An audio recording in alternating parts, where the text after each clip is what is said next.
दोस्तों आज हम एक्सप्लेन करने वाले हैं हाल ही में आई हुई एक सीरीज जिसका नाम है criminal justice a family matter. इसीलिए आप इस चैनल को सब्सक्राइब कर दीजिए। तो दोस्तों चलिए अब हम कहानी को स्टार्ट करते हैं। तो एपिसोड 1 में हम माधव मिश्रा को उसके वाइफ के साथ देखते हैं, जहां यह दोनों माधव की ऑफिस की ओर जा रहे थे। इनको बातों से हमको लगता है कि माधव ने एक न्यू ऑफिस ले लिया है और इसके साथ एक बड़ी सी लॉक अप ने भी टाइप अप किया है, जिससे माधव को काफी अच्छे पैसे मिलते हैं। और आज वो लॉ फॉर्म वाले ने माधव के ऑफिस में एक बड़ी मीटिंग रखी हुई होती है। फिर इसके बाद माधव सीधा अपना कंपनी में आता है और हमें पता चलता है कि इससे मीटिंग करने के लिए एक बड़ा सा एक कंपनी आया है और एक फार्मेसी कंपनी है क्योरा से। और जिस जगह एंटीबायोटिक का मिनी शेल्फ होता है वहाँ पर एक आदमी का लंग्स पूरा खराब हो चुका है। उसी केस को निपटाने के लिए माधव के ऑफिस में एक मीटिंग रखी थी। यहाँ सामने एक वकील कहता है कि वह क्योरा सेल कंपनी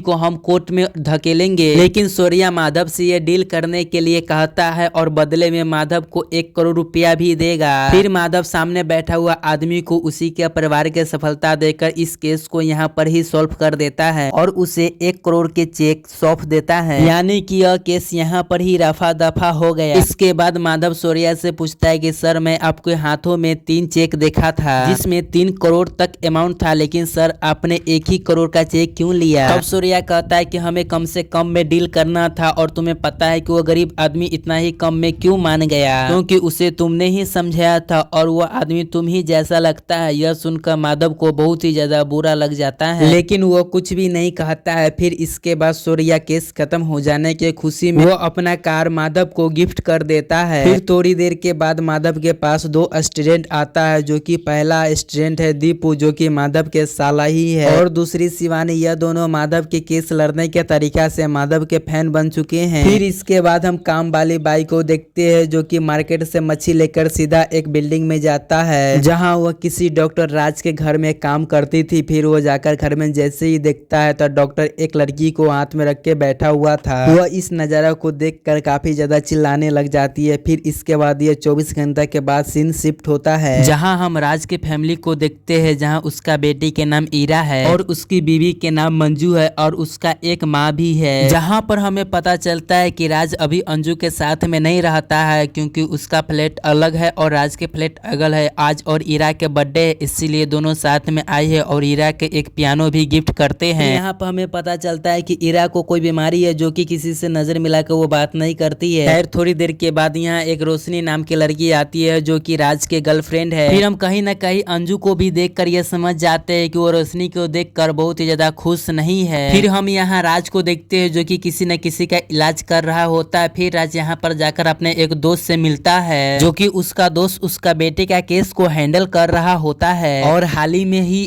ईरा को टेस्ट भी कराया था, जो कि जानने के लिए कहीं उसको कैंसर तो नहीं है, लेकिन रिपोर्ट नॉर्मल आता है। लेकिन प्रॉब्लम तो यहाँ यह थी कि ईरा को लो ब्लड शुगर का प्रॉब्लम भी है, जो कि कभी बच्चों में नहीं होती, इसीलिए राज टेंशन में आ जाता है। फिर राज सीधा अंजू को कॉल लगाती है उसको खुशखबरी देने के लिए, लेकिन तभी उसी जगह रोशनी चली आती है और राज कॉल को कट कर देता है। और फिर राज और रोशनी जब साथ में होता है तभी उसी टाइम फोन पे अंजू का कॉल आ जाता है। तभी रोशनी को शक होने लगता है कि अभी इसको अंजू से क्या काम है। फिर इसके बाद राज और रोशनी जब घर जा रहे होते तभी राज रोशनी से कहता है कि आज ईरा के बर्थडे में पार्टी में तुम टाइम से चले आना। फिर रोशनी कहती है कि आज मेरा मूड नहीं है और मैं वहाँ पर तुम्हारे दोस्तों से मिलूंगा, तो वहाँ सभी लोग कहेंगे कि एक शादीशुदा मर्द के साथ मैं डेट कर रहा हूँ। साथ वो अंजू के बारे में भी एक बात को घुमाकर कहते हैं, लेकिन राज कहता है मेरे और अंजू में अब कुछ भी नहीं है और मैं तो सिर्फ तुमसे ही प्यार करता हूँ, इसीलिए तुम्हें आज पार्टी में आना ही होगा। इसके बाद राज